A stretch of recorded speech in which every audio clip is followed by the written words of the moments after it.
আপনারা দেখতে পাচ্ছেন যে আমি ব্যাখ্যা দিয়েছি যে সমাজে বসবাসকারী মানুষের ধ্যান ধারণা, বিশ্বাস, লক্ষ্য এবং উদ্দেশ্য।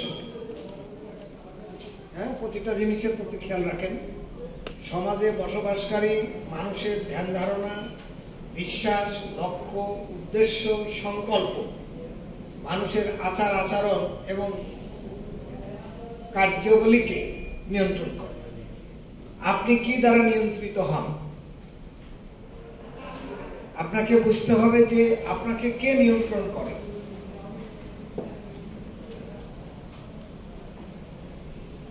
এই যে 5 ফিট 6 ইঞ্চি, 5 ফিট 7 ইঞ্চি, 5 ফিট 9 ইঞ্চি একটা মানুষের দেহ কে নিয়ন্ত্রণ করে? কেউ বলতে পারবেন? হ্যাঁ, সে বলছে পারিপার্শ্বিকতা নিয়ন্ত্রণ করে। Anybody else? কে আপনাকে নিয়ন্ত্রণ করে? সে বলেছে সৃষ্টিকর্তা নিয়ন্ত্রণ করে, সে বলেছে বিবেক নিয়ন্ত্রণ করে। আপনারা আর কেউ কি বলবেন? প্রয়োজন আপনাকে নিয়ন্ত্রণ করে। দেখেন, কেউ আপনারা ঠিক বলতে পারলেন না। আপনারা কিন্তু এই প্রতিষ্ঠান পরিচালনা করবেন, এটা ইনস্টিটিউশনে রূপান্তরিত হয়েছে না? সুতরাং এই প্রতিষ্ঠানের আপনারা পাইভট পিন, পাইভট পিন মানে কি বোঝেন? কি বলেন? হ্যাঁ,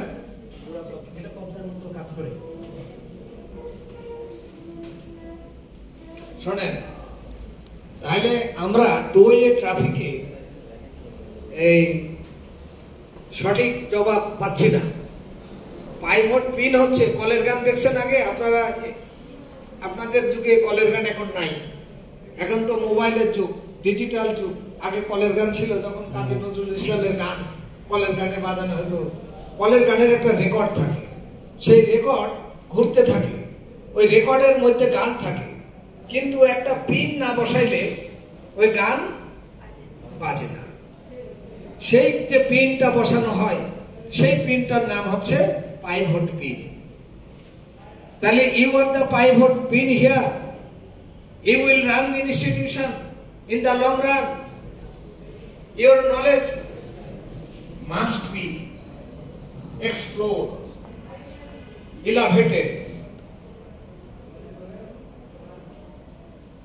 আপনাদের ব্রেন যদি শার্প না হয়, আপনাদের জ্ঞানের পরিধি যদি না বেড়ে যায়, তাহলে আপনারা মানুষকে কি দেবেন? আপনারা তো মানুষকে ট্রেনিং দেবেন।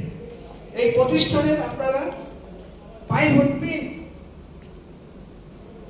আমি হয়তো থাকবো না, বাট আমার আজকের যে কথা, সেই কথা আমি আপনাদের সকলের মোবাইল নাম্বার এবং ইমেল নিয়েছি, দিতে বলেছি। আমার ভিডিও আপনাদের সকলকে দেব, আপনি নিজে দেখবেন। আপনি যে এই ভিডিওর, আপনাকে যে আমি আজকে পাইভট পিন করলাম, আপনার বসেরাও তো এই ভিডিও পাবে। আমি দেব, সচিবকে দেব, ডিজিকে দেব। আমি কি পড়াচ্ছি নাকি আমি খাম নিয়ে চলে যাচ্ছি? আমি 7 দিন ধরে এটা তৈরি করেছি, চেষ্টা করেছি। আমি এসে তেমনি দুটো কথা বক্তব্য বলতে পারতাম। আমাকে তো এখানে এই কথা লেখার কোনো দরকার ছিল না যে কাজ করতেছে।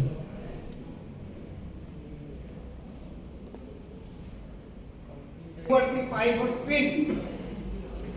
You are the pioneer. আপনাদের আগেও কি অন্য ব্যাচ আছে এরকম ট্রেনিং হয়েছে? আপনারা ফার্স্ট চিন্তা করছেন। আজকের এই ক্লাস আপনার জন্য, আপনার জীবনের জন্য, এই প্রতিষ্ঠানের জন্য অত্যন্ত গুরুত্বপূর্ণ, যদি আপনি উপলব্ধি করে থাকেন, বুঝে থাকেন। বুঝতে পারছেন?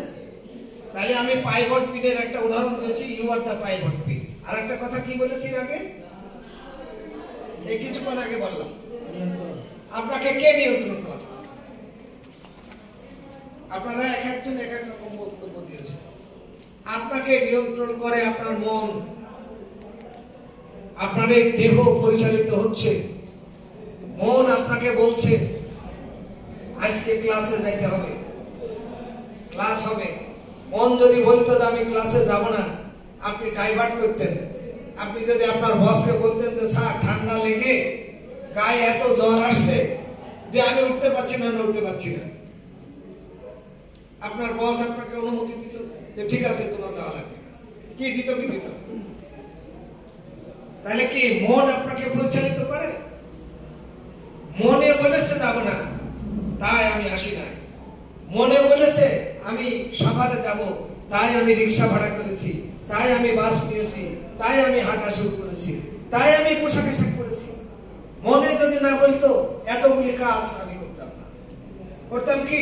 সুতরাং মন হচ্ছে আমার এই দেহ পরিচালনার একমাত্র সত্তা, হাতিয়ার।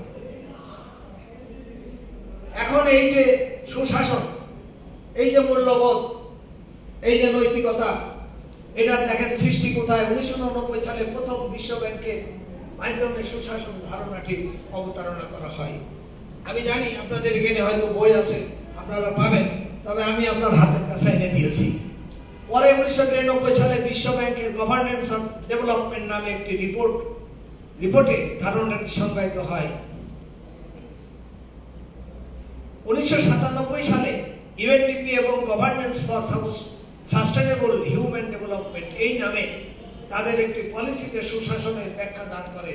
যদিও সুস্পষ্টভাবে ব্যাখ্যা কথাটি একটি আপেক্ষিক বিষয়, তবে 1989 সালে অন্তত কেউ সংজ্ঞা দেয়নি। ভাষা আন্দোলন, মুক্তিযুদ্ধের চেতনায় দেশ গড়ার জন্য শিক্ষার্থীর অন্তর্নিহিত মেধা ও সম্ভাবনার পরিপূর্ণ বিকাশে সাহায্য করার মাধ্যমে উচ্চতর শিক্ষায় যোগ্য করে তোলার শিক্ষার অন্যতম লক্ষ্য। প্রতিটি শব্দ, প্রতিটি বাক্য অত্যন্ত সিগনিফিকেন্ট, গুরুত্ব বহন করে। যদি আপনি গুরুত্ব দেন, আপনি যদি গুরুত্ব না দেন, তাহলে ওখানে যা লেখা আছে তাই। এর থেকেও আরো ভালো ভালো জিনিস আপনার অনেক বিজ্ঞ জ্ঞানী মানুষরা লিখে গেছে, তাদের বই আপনাকে পড়তে হবে। আপনি যদি খান আর ঘুমান তাহলে হবে না। আপনাকে ট্রেনিং দেওয়া হচ্ছে, আপনার খাবার দেওয়া হচ্ছে, আপনাকে থাকার জায়গা দেওয়া হচ্ছে, আপনার বেতন দেওয়া হচ্ছে।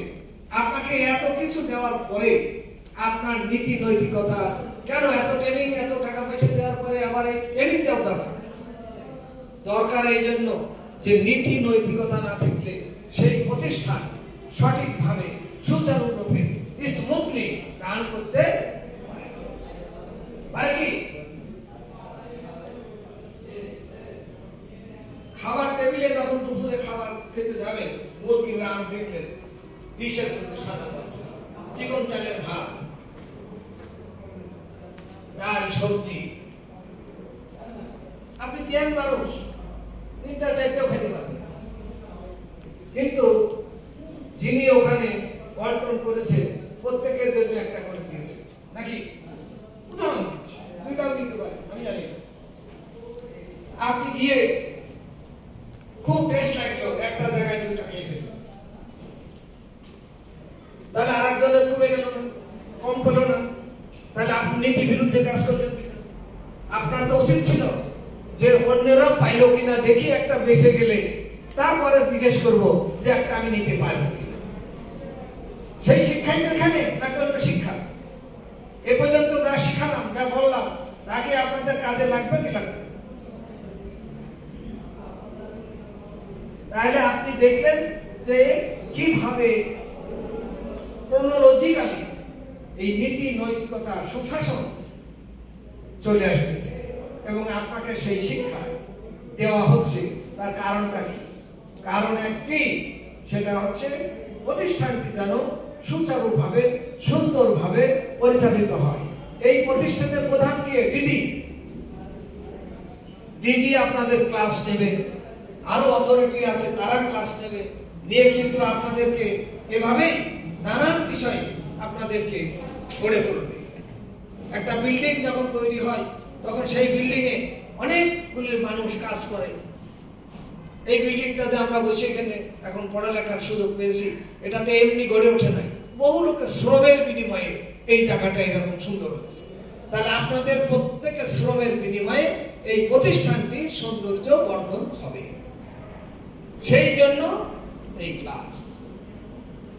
কিসের জন্য?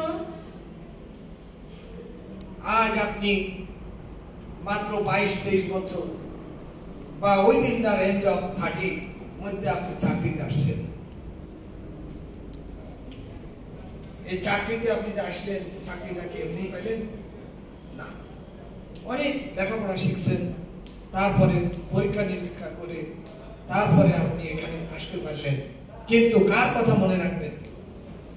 মনে রাখবেন ভাষা আন্দোলন ও মুক্তিযুদ্ধের চেতনায় দেশ গড়ার জন্য শিক্ষার্থীর অন্তর্নিহিত মেধা সম্ভাবনার পরিপূর্ণ বিকাশে সাহায্য করার মাধ্যমে উচ্চ শিক্ষা যোগ্য করে তোলার শিক্ষার অন্যতম লক্ষ্য শিক্ষার্থীকে দেশের অর্থনৈতিক, সামাজিক, সাংস্কৃতিক, পরিবেশগত পটভূমির প্রেক্ষিতে দক্ষ ও যোগ্য নাগরিক করে তোলাও মাধ্যমিক শিক্ষা একটা বিবেচ্য বিষয় করে তুলেছে সরকার।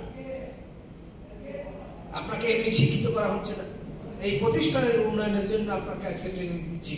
এই প্রতিষ্ঠানের উন্নয়নের জন্য আপনাকে বেতন ভাতা, খাওয়া দাওয়া সব কিছু সুযোগ সুবিধা করে দেওয়া হচ্ছে শুধু প্রতিষ্ঠানের জন্য। আপনাকে মনে রাখতে হবে ইতিহাস আর ঐতিহ্য। এই দেশটি স্বাধীন হয়েছে প্রায় 30 লক্ষ লোকের রক্তের বিনিময়ে।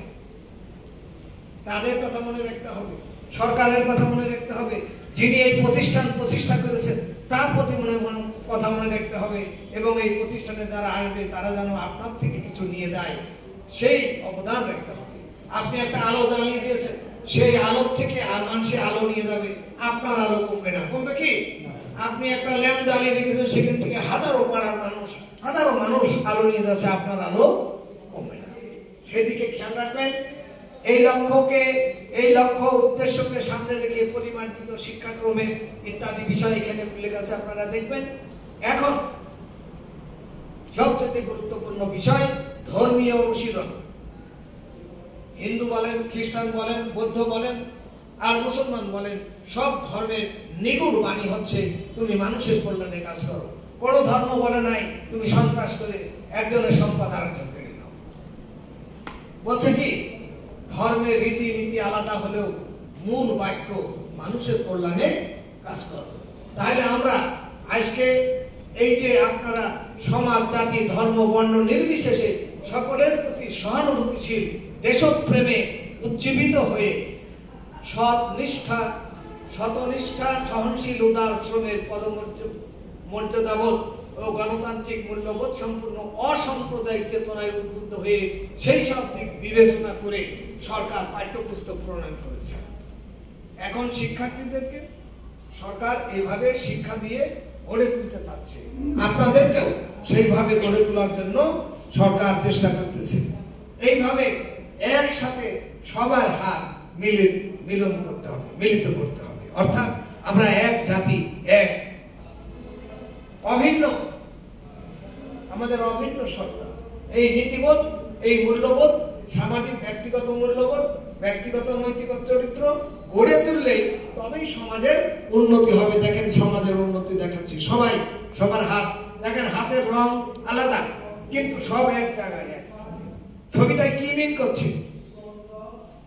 ছবিটায় মিন করছে এই যে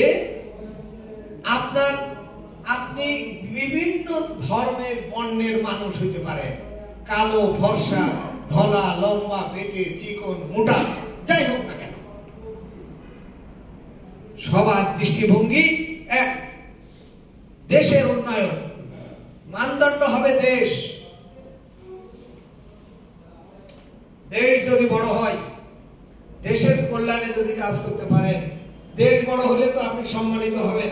আপনি যখন বিদেশে যাবেন তখন দেখবেন যে বাংলাদেশি লোক আপনি খুঁজতে থাকেন যে ভাই বাংলাদেশে আছে নাকি, বাংলাদেশ হোটেল আছে নাকি। আমরা যখন বিদেশে যাই তখন ইন্ডিয়ান হোটেল খুঁজি, ওখানে আমাদের রুচি সম্মত খাবার পাবো, আমরা হালাল রুচি পাবো। ওখানে লেখা থাকে এই হোটেলে হালাল রুচি পাবেন, এখানে হালাল রুচি পাবেন না।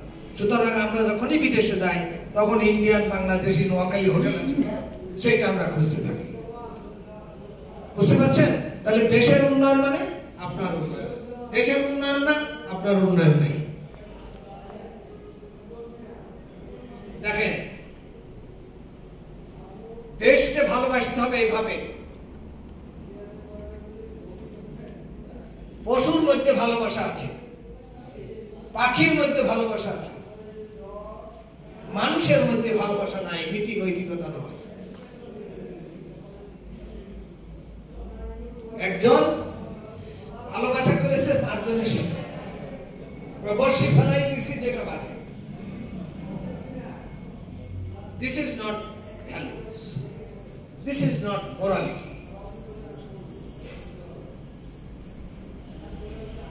তাহলে ব্যক্তিগত, পারিবারিক, সামাজিক, নৈতিক চরিত্র গঠনে, দেশের উন্নয়নে, দেশ কিভাবে এগিয়ে যাবে, বিশ্ব মানচিত্রে কিভাবে আমরা আমাদের দেশকে এগিয়ে নিয়ে যাব, গ্রোথ রেটকে কিভাবে বাড়াবো, পার ক্যাপিটা ইনকাম কিভাবে বাড়াবো, অন্যায় অবৈধভাবে নয়, নীতি নৈতিকতার মাধ্যমে, সামাজিক উন্নয়নের মাধ্যমে আমরা দেশকে এগিয়ে নিতে চাই।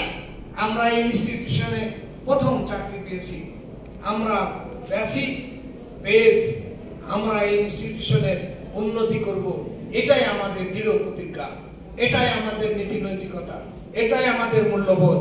এই মূল্যবোধের বাইরে গিয়ে আমরা কিছুই করতে চাই না।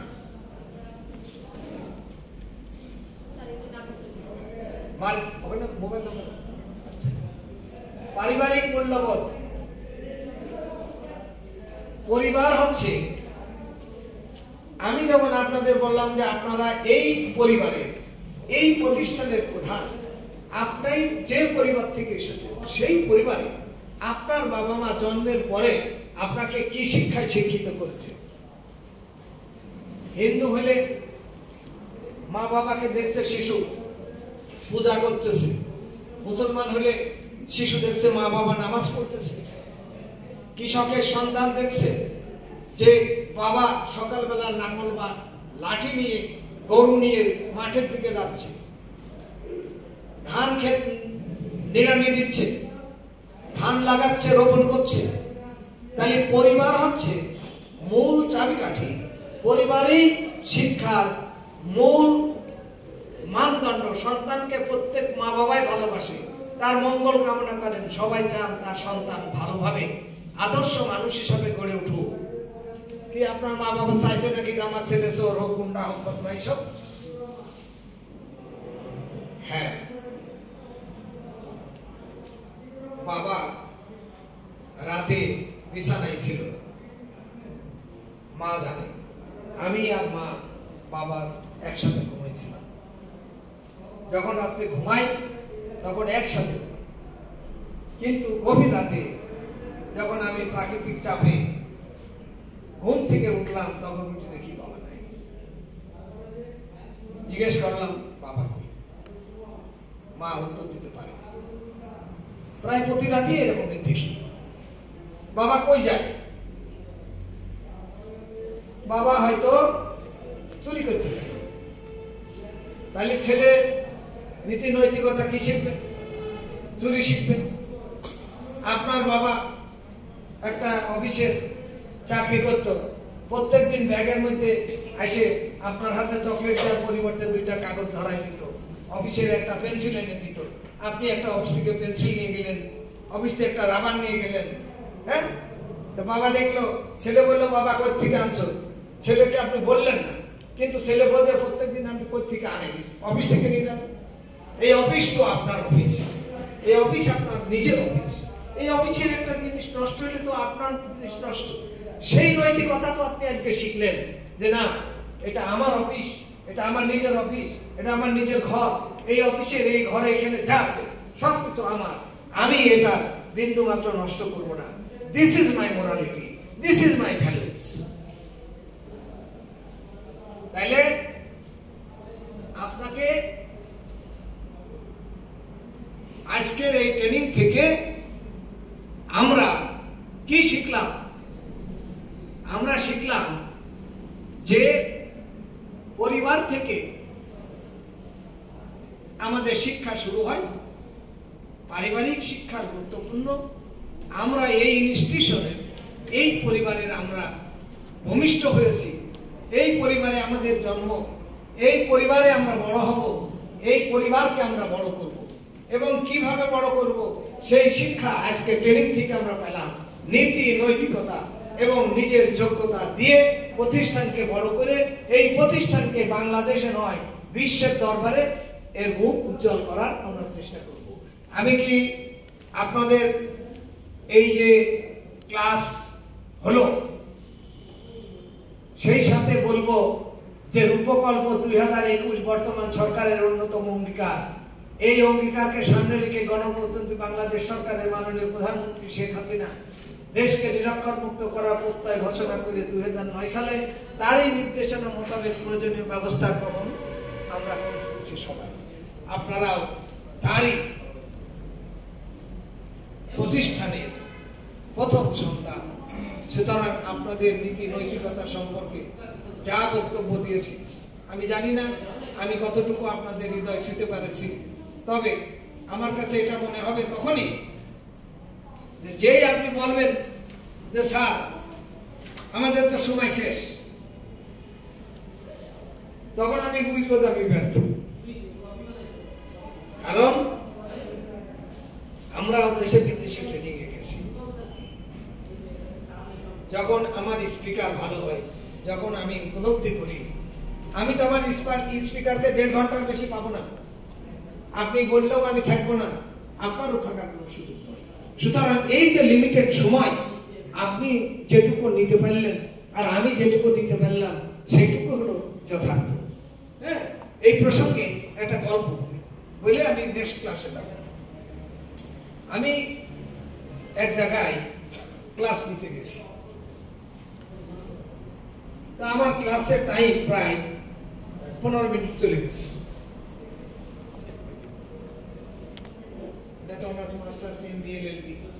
তারপরে আমি বিদেশে লেখাপড়া করে আসছি, পিএইচডি করছি, মাস্টার ডিগ্রি করছি, কিন্তু আমাকে ডাকে না। কারণ আমি 7 দিন ধরে চেষ্টা করে তারপরে ক্লাস নিই। যেখান থেকে একটু ভালো, যেটা কঠিন, যেমন পিপিআর এর উপরে, শৃঙ্খলা আপিল-বিধির উপরে, এসব জায়গায় আমাকে কঠিন যখন লোক হয় না তখন আমাকে পরিচিত হলে 2-1টা ক্লাস দেয়। যাই ঠিক আছে, দিলে সুবহানাল্লাহ, না দিলে আলহামদুলিল্লাহ। আমি তো এটা নিয়ে একা বিষয় হলো যে এইভাবে চললে হবে না। আপনারা প্রথমেই শিক্ষা পেলেন নীতি নৈতিকতা। সুতরাং আপনারা আমার মনে হয় যে খুব ভালো থাকবেন, ভালো চলবেন এবং এই প্রতিষ্ঠানের উন্নতি হবে, এটা আমার গভীর বিশ্বাস। এখন আমার এই ক্লাস শেষ, আমি নেক্সট ক্লাসে যাব।